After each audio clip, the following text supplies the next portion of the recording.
किसको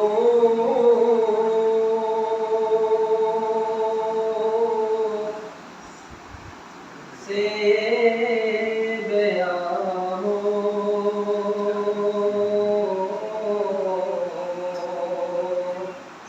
तेरे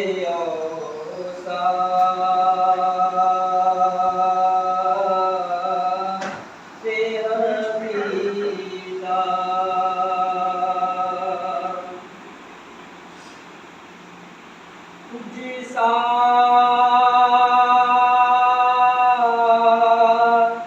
कोई आया है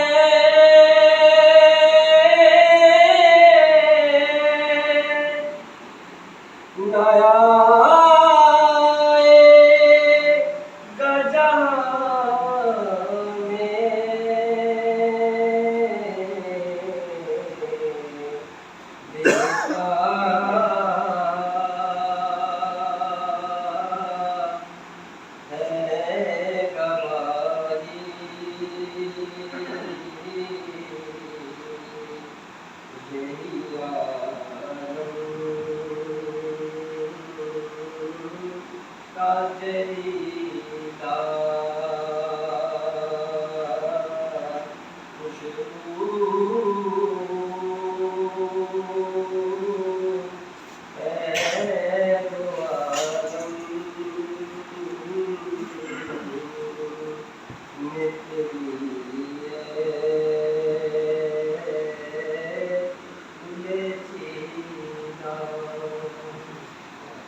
Sina साहब मेट्रो स्टेशन से ऑप्शन है जो भी मुक्त अपना दुनिया यूएसए अमेरिका को हासिल की और दुनिया से जगह जगह है ये असमत राज कर डॉक्टर साहिब बाग सिन्हा साहब ने अपने ख्याल बताया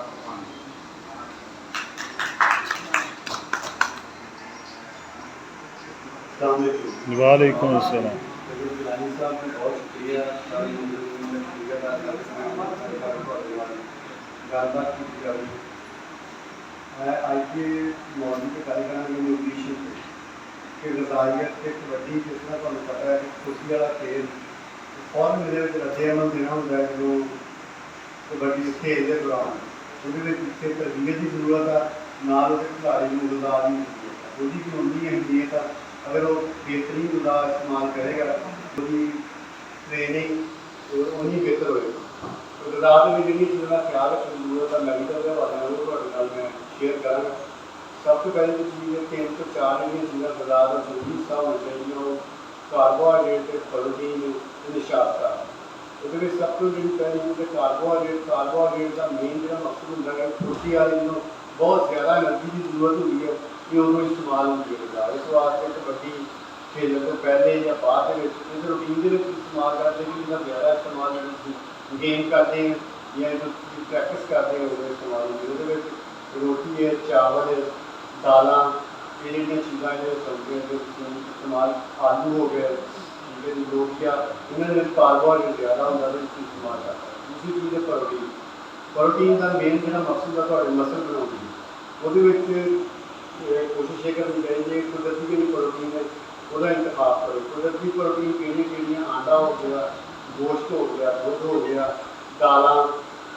मछली हो गई मुर्गे का गोश्त हो गया छोटा गोश्त हो गया ये चीज़ों ने जी कुदरती जरा प्रोटीन भी मिलेगी वह तो जिसम को नुकसान भी नहीं होगा क्योंकि जो सप्लीमेंट जिसमें प्रोटीन मिलती हैं वो वक्ती तौर पर फायदा तो जरूर देती हैं लेकिन लंबे अरसे के इस्तेमाल वैसे तो जिसम को नुकसान नहीं होगा तीसरी चीज़ निशास्ता घी कह सकते हो स्पून का तेल इस्तेमाल कर सकते हो देसी घ्यो इस्तेमाल कर सकते हो तो जिसम की नशर बनाने में हेल्प करता है वो कोशिश करनी चाहिए कुदरती जराए तो हासिल होने वाला निशास्ता वो इस्तेमाल करना चाहिए जिस तरह कल टॉपिक भी आप डिस्कस किया कि एंटीबायोटिक कि वो कैमिकल जो वक्ती तौर पर जिसम को बनाने की मदद से बहुत ज़्यादा बनते हैं जिस तरह स्टीराइड हो गए जो हार्मोन हो गए एल्ट्रोपोइटिन लेकिन वो वक्ती तौर पर मसल भी बन जाते हैं लेकिन बाद जिसम नुकसान देंगे गोटियां नुकसान देंगे जिगर में नुकसान देंगे जिसमें मुखातर इस वास्ते एक चीज़ है टेस्ट होगा 2-3 पॉजिटिव आए वो इस्तेमाल नहीं करना कोशिश यही करनी है कि न्यूट्रिशन जो कुदरती इस्तेमाल करना ਤਰਬੀਅਤ ਦੇ ਟ੍ਰੇਨਿੰਗ ਦੇ ਵਿੱਚ ਪੂਰਾ ਫਾਇਦਾ ਹੋ ਜਾਵੇ, ਤੁਹਾਨੂੰ ਕੋਈ ਨੁਕਸਾਨ ਨਹੀਂ ਹੋਵੇਗਾ। ਬਹੁਤ ਸ਼ੁਕਰੀਆ ਜੀ ਲਾਨੀ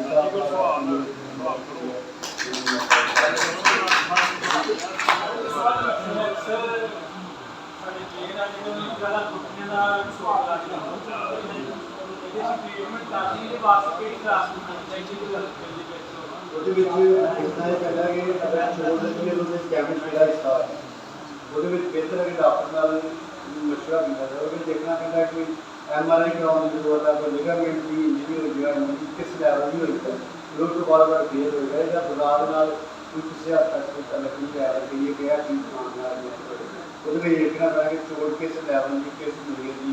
ਮਾਮੂਲੀ ਚੋਟ ਆ ਜਾਂ ਜ਼ਿਆਦਾ ਨਹੀਂ ਹੈ। ਉਹ ਟੈਸਟ ਕਰਾਉਣਗੇ ਪਤਾ ਚੱਲੇਗਾ ਕਿ ਉਹਦੇ ਵਿੱਚ तो फिर ब्रेस्ट में ठीक हो कर दिया या कोई एडवांस है कि चीज़ वगैरह सारा ਜਿਹੜੀ ਲੱਕ ਦੇ ਦਰਦ ਹੈ जी जी ਬੱਚਿਆਂ ਦਾ ਖੇਚਾ हुआ ਇਹਦੇ ਵਿੱਚ ਕੀ ਟ੍ਰੀਟਮੈਂਟ ਕੀ ਹਾਲਾਤ ਹੁੰਦੇ ਇਹਦੇ ਵਿੱਚ ਜਿਹੜੀ ਕਮਰ ਦੀ ਜ਼ਿਆਦਾ ਇਹਦੇ ਵਿੱਚ ਸਭ ਤੋਂ ਜ਼ਿਆਦਾ ਚੀਜ਼ ਦਾ ਪੋਸਚਰ ਤੁਸੀਂ ਵਜ਼ਨ ਕਿਸ ਤਰ੍ਹਾਂ ਉਠਾ ਰਹੇ ਹੋ, ਵਜ਼ਨ ਜਦੋਂ ਐਕਸਰਸਾਈਜ਼ ਕਰਦੇ ਹਾਂ ਉਸ ਦੌਰਾਨ ਦੇ ਵਿੱਚ ਉਹਦੇ ਵਿੱਚ ਸਭ ਤੋਂ ਜ਼ਿਆਦਾ ਕੋਸ਼ਿਸ਼ ਕਰੀ ਜਿਹੜੀ ਤੁਸੀਂ ਵਜ਼ਨ ਉਠਾਓ ਉਹਨੂੰ ਬੈਠ ਕੇ ਉਠਾਓ, कमर के बाद में कमर से जी बिल्कुल कमर से बाद खाओगे डायरेक्ट वजन तो कमर से जाना है, पुलिस हो जाए तो दर्द की वजह होगी। अगर फिर खानी कोई चीज़ बैग तो आगे को आधा और कमर के अंदर तो नहीं होता। अच्छा सर ਜਿਹੜਾ ਪ੍ਰੋਟੀਨ ਤੇ ਨਿਸ਼ਾਸਤਾ ਵਗੈਰਾ ਲਈਦਾ ਸਰ जी जी ਸਰ ਇਹਦੇ ਵਾਸਤੇ ਕਿ ਜਿਸਮ 'ਚ ਪੂਰਾ ਹੈਗਾ ਜਾਂ ਘੱਟ ਇਹਦੇ ਵਾਸਤੇ ਕੋਈ ਟੈਸਟ ਵਗੈਰਾ ਜਾਂ नहीं ये बात बेस्ट है नेचुरल सोर्स का देखिए ਤੁਹਾਨੂੰ ਜ਼ਿਆਦਤੀ ਹੁੰਦੀ ਹੈ, ਨੈਚੁਰਲ सोर्स का अंडा हो गया गोश्त हो गया अगर रूटीन में इस्तेमाल करते हैं ਜ਼ਿਆਦਤੀ नहीं तो जिस मुंबई इस्तेमाल करते हैं चाहिए बाकी ये काम ज़्यादा होता है। ਅੱਛਾ ਬਾਕੀ ਆਟੋਮੈਟਿਕਲੀ ਜ਼ਾਇਆ ਸਹੀ जी जी ਖੁਰਾਕ ਕੀ ਖਾਇਆ ਕਰੀਏ जी खुराक का ये इतना करेंगे एक तो पोस्चर अपनी पोजीशन जो वजन उठाना वो भी रखने दूसरी चीज़ कोशिश करो सही जगह पे लेटो ना ਸੱਚੇ ਜਗ੍ਹਾ ਤੇ जी खुराक का कोई दर्द ना तो ज़्यादा पता नहीं। 24 ਘੰਟੇ ਅੰਦਰ ठीक है बहुत शुक्रिया। ਬਹੁਤ ਸ਼ੁਕਰੀਆ ਸਰ ਥੈਂਕ ਯੂ ਨਿਊਟ੍ਰੀਸ਼ਨ ਆਪਣੇ ਖਿਆਲਾਂ ਦਾ ਇਜ਼ਹਾਰ ਕਰ ਰਹੇ ਸੀ ਕਲੇਰਾਂ ਨੂੰ ਕੀ ਖਾਣਾ ਚਾਹੀਦਾ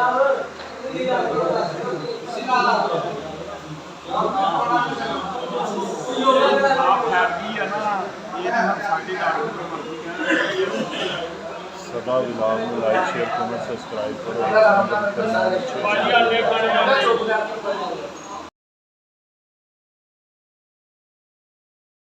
हमारे आज की इस इख्तितामी तकरीब के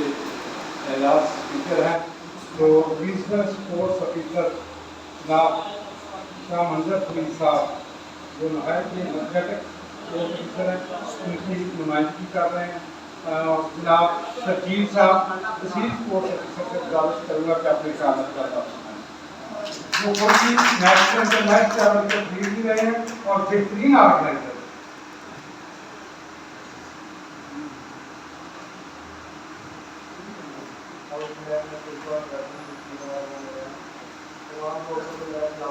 वालेकुम सलाम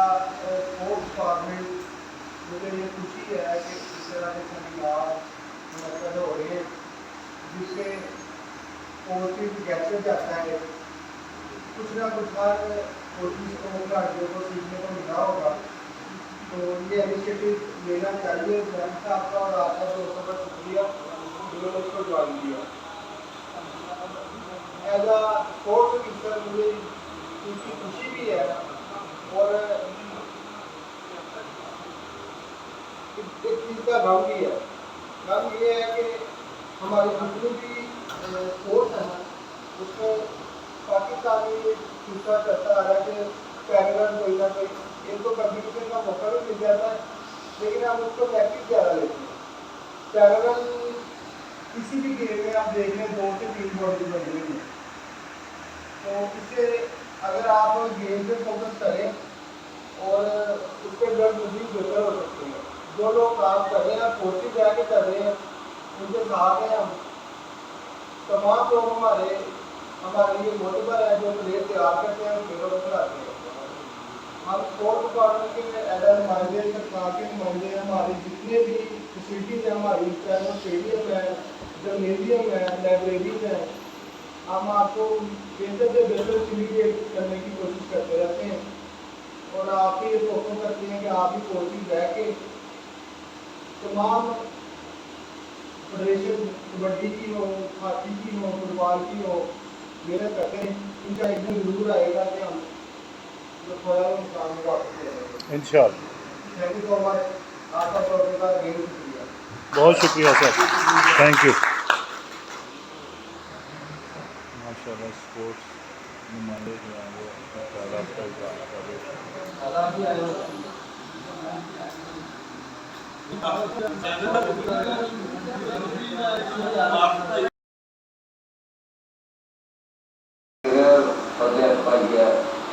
टीम है लोकल साहब जिन्हें दोस्त नवे निश्चित तौर पर जो मास्टर डिग्री वाले हमारे साथ सुन पढ़े लिखे बंदे साड़ी कबड्डी फेडरेशन का हिस्सा बन गए, एसोसीएशन का इंशाल्लाह का बहुत ज़्यादा फायदा होगा। और तुम देखोगे कि मैनेजमेंट के हवाले ना मैं गल हर जगह करता हूँ, आज फिर करता कि कोई भी इवेंट जोड़ा उसकी मैनेजमेंट जी वो बड़ा काम होता। और मोहतरम साढ़े उस्ताद मोहतरम तैयब गिलानी साहब वर्गी मैनेजमेंट कभी भी किसी ने नहीं की। कोई भी इवेंट हो चाहे कोई सैमीनार हो चाहे कोई साढ़ा कबड्डी इवेंट हो, तैयब गिलानी साहब ने हमेशा मोहब्बत की। और मैं थोड़े वास्ते एक नज़म सुना देना, कई साढ़े मेहमान भी आ जाएंगे, डी जी साहब आसफ साहब आ गए। और डी जी साहब ना गिलानी साहब की मुहब्बत का 20 साल का तो मैं गवाया, उस तो पहले की जोड़ा वह नहीं मैंने पता। 20 साल तो मैं जानता कि डी जी साहब ने हमेशा तैयब गिलानी साहब के नाल मोढे नाल मोढा लाया। हमेशा एक नज़म का टोटा तुहाडे वास्ते रिकॉर्डिंग कर ला फिर दुआ करनी। धुप हनेरी रात के अंदर कलम कला जुगनू वास्ते लिखी है, जुगनू का जो करैक्टर है। धुप हनेरी रात के अंदर कलम कला जुगनू,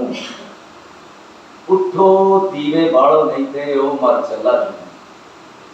धुप हनेरी रात के अंदर कलम कला जुगनू, उठो दीवे बाड़ो नहीं थे ओ मर चला जुगनू। नेरे विच खलो के नेरे दे मूँह दे उत्ते, नेरे विच खलो के नेरे दे मूँह दे उत्ते, नेरे नूं इह नेरा कहंदा वेख लो झल्ला जुगनू। नेरे विच खलो के नेरे दे मूँह दे उत्ते, नेरे नूं इह नेरा कहंदा वेख लो झल्ला जुगनू। ते चंद ते सूरज होण दा दावा रखण वाले किथे, चंद ते सूरज होण दा दावा रखण वाले किथे, वेखो जुरता करके उठिया जे ओ कल्ला जुगनू। वेखो जुरता करके उठिया जे ओ कल्ला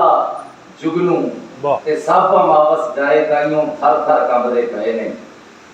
सब अमावस जाए ताइयों थर थर कंबदे पए ने। चांदनी दा एक डाह जो बैठा है यार मुसल्ला जुगनू, चांदनी दा एक डाह जो बैठा है यार मुसल्ला जुगनू। ते सदियां दे नेरे दी नासी धुआं कढ़ छड़िया है, सदियां दे नेरे दी नासी धुआं कढ़ छड़िया है। हाली पूरा चमकिया नहीं सू खैरी सल्ला जुगनू, हाली पूरा चमकिया नहीं सू खैरी सल्ला जुगनू। उठो दीवे बाड़ो नहीं थे ओ मर चला जुगनू। बहुत हाँ जी, ये जुगनू का नेरे नूं जिहड़ा ललकारना है ना कि सारे नूं अपना हिस्सा देना।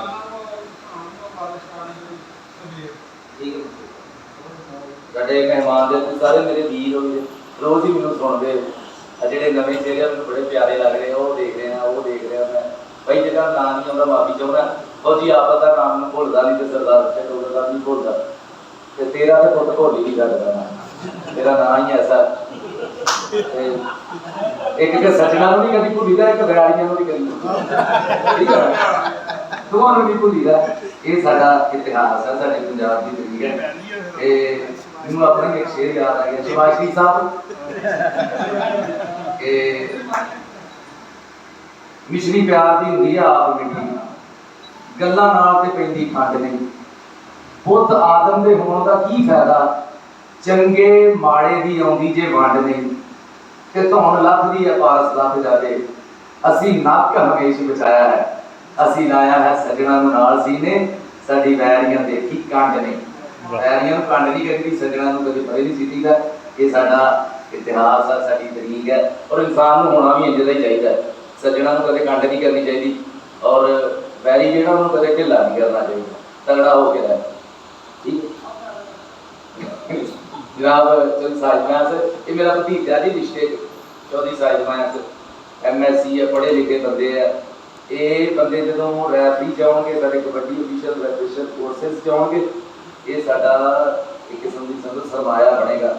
ਨੈਕਸਟ ਵਾਸਤੇ, ਸਾਡੇ ਭਲਕ ਵਾਸਤੇ, ਆਉਣ ਵਾਲੇ ਕੱਲ੍ਹ ਲਈ। ਬੜੇ ਪ੍ਰੋਫੈਸਰ ਜਗਰਾਜ ਸਿੰਘ ਲੋਕ, ਤੁਸੀਂ 3 ਬੰਦੇ ਆਏ ਨਾ ਮਾਸਟਰ ਡਿਗਰੀ, 3 ਬੰਦੇ ਆ ਗਏ ਕੀ ਗੁਲਾਮ ਅਜ, ਉਹ ਵੀ ਸਾਡਾ ਮਾਸਟਰ। ਇੱਕ ਉਹ ਪ੍ਰੋਫੈਸਰ ਸਾਹਿਬ ਸਾਡੇ 8-9 ਮੁਲਕਾਂ ਦੇ, ਘੱਟ ਨਹੀਂ ਮੁਲਕ ਦੱਸੇ, 8-9 ਮੁਲਕਾਂ ਦੇ ਟੂਰ ਵੀ ਕੀਤੇ ਇਹਨਾਂ ਨੇ ਐਜ਼ ਐਨ ਅਫੀਸ਼ੀਅਲ